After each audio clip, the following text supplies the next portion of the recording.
দোকানে দাম ভিডিওটা ডিলিট কর। মাতা ত্রিপুরা সুন্দরী মন্দির চত্বরে হচ্ছেটা কি? পুণ্যার্থীদের সঙ্গে এ ধরনের আচরণ, যা বর্তমানে সামাজিক মাধ্যমে ভাইরাল। মাতাবাড়ি মন্দিরকে বিশ্ব দরবারে তুলে ধরার জন্য অক্লান্ত পরিশ্রম করে যাচ্ছেন বিধায়ক অভিষেক দেবরায় থেকে শুরু করে রাজ্যের মুখ্যমন্ত্রী। সম্প্রতি প্রসাদ প্রকল্প উদ্বোধন করে গিয়েছেন দেশের প্রধানমন্ত্রী। এরপরই প্রত্যেক দিন হাজার হাজার পুণ্যার্থীদের সমাগম হয় মাতাবাড়িতে। কিন্তু পুণ্যার্থীদের সঙ্গে এ ধরনের আচরণ তা কোনোভাবেই মেনে নেওয়া যায় না। পুণ্যার্থীরা আসবেন, যে যার পছন্দের দোকানে যাবেন, সেটা স্বাভাবিক, কিন্তু দেখা যায় কয়েকজন পুণ্যার্থীর পিছু দেওয়া করছে তাদের দোকানে যাওয়ার জন্য। এটা কোনোভাবেই মেনে নেওয়া যায় না।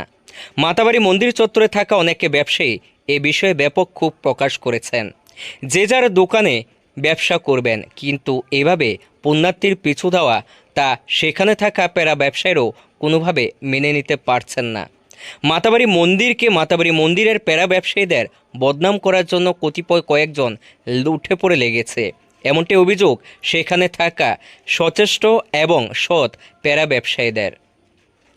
সামাজিক মাধ্যমে যখন এই ধরনের হেনস্থার ভিডিও ভাইরাল হয়, তখন ফোন করা হয় সে কয়েকজন যুবকের পক্ষ থেকে সেই কন্টেন্ট ক্রিয়েটারকে ভিডিও ডিলিট করার জন্য। তারপর কি কথা হয় সেটা শুনবেন। তবে মাতাবাড়ি মন্দির চত্বরের যে সকল ব্যবসায়ীরা রয়েছেন, মাতাবাড়ির পবিত্রতা, মাতাবাড়ির ঐতিহ্য রক্ষা করার দায়িত্ব সকলের।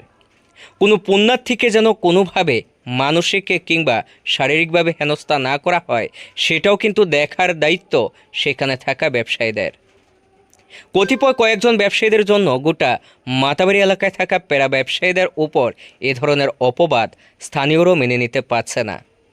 অবশ্যই আগামী দিনে এই বিষয়গুলোর উপর নজর দেওয়া প্রয়োজন স্থানীয় প্যারা ব্যবসায়ীদের উপর। কোনো পুণ্যার্থীকে যেন হেনস্থা না করা হয়, প্যারা ক্রয় না করলে যেন পিছু দেওয়া না করে। দেখুন সেই ভিডিও, শুনুন সেই কথা। হ্যাঁ, হ্যালো হ্যালো, হ্যালো। সুশান্তনী হ্যাঁ ভাই, মাতাবাড়ির টিকা কইতেছিলাম। হ্যাঁ কও। কইতেছি তুমি যে একটা ভিডিও পোস্ট করছো মাতাবাড়ির হ্যাঁ, ডাকাডাকি, ভাই ভিডিওটা কি লিখে পোস্ট করছো কোনো কেউ পারমিশন ছাড়া না হলে? কি এর? তুমি যে ভিডিওটা পোস্ট করছো ডাকাডাকি করতেছে কালকে, হ্যাঁ হ্যাঁ গায়ে গেছিল তো, যারা ডাকাডাকি করতেছে হ্যাঁ। তারা এই ভিডিওটা কি লিখে ছাড়ছো? তুমি এমনি পুরো ভিডিও ছাড়ছো, কোনো সমস্যা নাই, কিন্তু তারা ডাকাডাকি করতেছে, তুমি ভিডিওটা কি লিখে ছাড়লা? মানে মানে মানে মানে আরে মানে কি, তুমি যারা ডাকাডাকি করতেছো তুমি সবার পেজ দিয়ে ভিডিওটা ওপেনলি ছাইড়া দিছো, তুমি কি তারা পারমিশন লইছো ভিডিওটা ছাড়ানোর সঙ্গে ফেসবুকে? তারারে কি আমরা কইছি ডাকতে বলে? আমরা তো ফার্স্ট তারা ডাকছে, তারা তারা তো শুনো, কর্ম করতেছে, থেকে তারা ডাকছে, এলাকা তুমি কি ভিডিওটা তারা পারমিশন করে আগে তুমি ভিডিওটা ছাড়া দিতে? শোনো ভাই, তুমি শোনো। কই আছো? তুমি মাথা পিছাও, না না শোনো, তুমি ফার্স্টের তুমি থেকে মাথার বাইরে যাও, তোমার লোক ওপেনিং করতে মাথার বাইরে। আরে ভাই তুমি তর্ক করো না, আমরা কইতেছি একটা দোকান আমরা চিনা দোকানে দাম ভিডিওটা ডিলিট কর। কালকাতে জেলে তুই আমরা চলাইস বুঝলি, তুই আমরা ডাকতাম না কালকা থেকে। নাহলে তুই যাত্রা ফুলাবে নিয়ে ডাকছো, তুই চলাবি নি কালকা হেডা মাসে তো চলা না। সবটি সংঘর্ষ চালাবি, তুই কই আছো? মাথার বাইরে যা।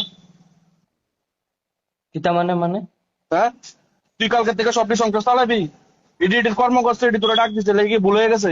আমরা তো বারবারই কইতেছি তুই কি লিখে সার্ভিটি পারমিশন তুই সার্বি কি লিগা? কি স্যার তুমি মাথার বাইরে কই আছো তাড়াতাড়ি আয়। আর ফালতু তুমি ভিডিও নাম্বার ডিলিট লিখতে পাইছো আমার? ভিডিও ডিলিট কর, তোর নাম্বার আমি চিনতে তুই জিতা খুশি যাও, আমরা দেখলাম না তুই দুই পারমিশন ছাড়া তার ভিডিও কি লেগেছে, ফেস দেয় কি লেগেছে আসো? কিন্তু আমরা তো ফার্স্টের থেকে কইতেছি না। তোরা ডাকছে, তারা তারা কর্ম করছে, লেগে তোরা ডাক দিছে।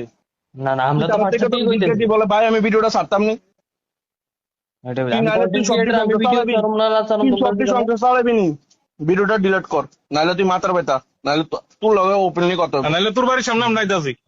আচ্ছা আইও না আইও।